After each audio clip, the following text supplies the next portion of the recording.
Hello, my name is Connor Quinlan, and in this video I'm going to be doing a video on the Nikon d300s, which was announced pretty recently. And basically in this video I'm going to be talking about the new specifications of the Nikon D3s and comparing it kind of the Nikon d300, which is what I own here. I'm also going to be giving a conclusion at the end of the video as to what I think about the new camera and what I would do. Now the first thing that the Nikon D300s has, and it's probably the biggest feature that it has over the Nikon D300, is a new video mode called D-Movie. And in this mode you basically get to film HD video quality videos at 720p, which is about the same as the Nikon D90. The only real difference between the Nikon D90's video and the Nikon D300s's videos is that the Nikon D3s can actually autofocus in video mode now, which is very, very useful.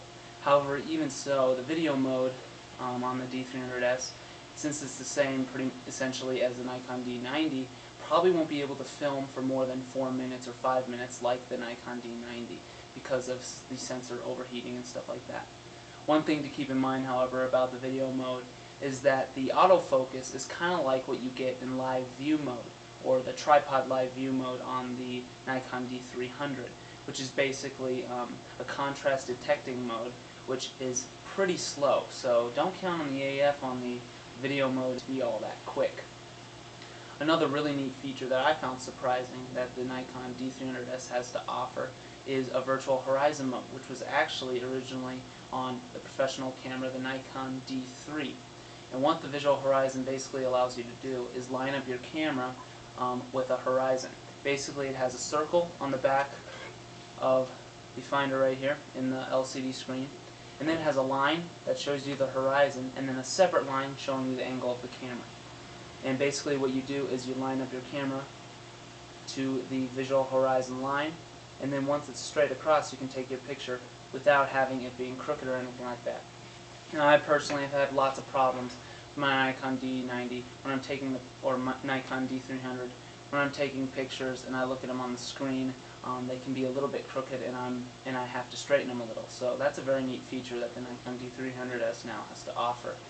Another interesting thing that the Nikon D3s has over the Nikon D300, and it's completely unique, is that it has a dual card slot, except it has one CF card slot like on the D300 here, but it also right next to it has an SF card slot, which means that you can use 2 memory cards at once in your camera. If you're switching from a different camera, say you're upgrading from a Nikon D90 up to the Nikon D300s, then you can use your SD cards that you have for the D90 in the D300s, and you don't have to go out and buy a compact flash. Another very nice thing about the Nikon D300s, it has much better ergonomics and a much better body setup. It's a little bit different than the Nikon D300 on the back where all the buttons are placed and stuff. In fact, it's almost exactly the same as the Nikon D700. Instead of this little spongy multitasker here, it has a multitasker with an OK button in the center, which is actually very useful, and it's a much better multi-selector than the Nikon D300 has. The Nikon D300s also has a few new buttons on the back. Instead of having the little eject button like you have here, which opens the door, it has a slide open door now, and in place of that is actually a live view button and an info button. Normally on the D300 you have to turn this dial to get to the live view, and to get to the info button you have to press the menu button and then the info button, which can get kind of confusing. But now there's just 2 separate buttons for each of those, which makes it a lot easier to access those 2 features. Another really nice thing that it has to offer in its features is new active D-lighting settings. The original Nikon D300 only has low, normal, and high modes in the active D-lighting settings. But in the new Nikon D300s, it also offers an auto mode, which is useful, and an extra high mode for those very high contrast scenes. Another neat thing that it has to offer, and it inherited this from the new Nikon D5000, is a quiet mode. And that function is in place of where the live view function is on the Nikon D300.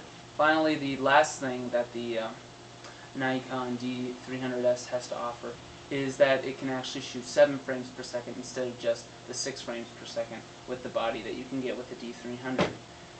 Now that is a little bit better and is pretty much expected from most newer digital SLRs, but already even with the Nikon MBB D10 it can go up to 8 frames per second with this, and it does the same thing with the Nikon D300s. So really the upgrade in frames per second is not that big of a deal, since I can already get 8 frames per second with this and the MBD10 battery pack anyway. Now I'm going to move on to image quality, which some of you might be curious about. Well, they have pretty much the exact same image sensor. So the image quality, as you can imagine, is not all that different. In fact, it's probably almost exactly the same. I looked at many Nikon sample images, and the images are just as crisp and nice as the Nikon D300's image. So there's pretty much no change there. However, the Nikon D300S's images are a little bit cleaner at higher ISOs. So the noise control on the Nikon D300 you can expect to be slightly better, but not super noticeable. So that's basically the differences between the Nikon D300S and the Nikon D300. Now you're probably wondering, well, which camera should I get? It's actually relatively simple. The main feature, of course, that the Nikon D300S has over the Nikon D300 is the video mode. So basically all you have to ask yourself is, do I really want a video mode with my Nikon digital SLR, or do I not? If you do, then you might want to consider paying the price, the $1,800 price for the Nikon D300S. If not, then my suggestion to you would actually be to go out there and buy a used Nikon D300.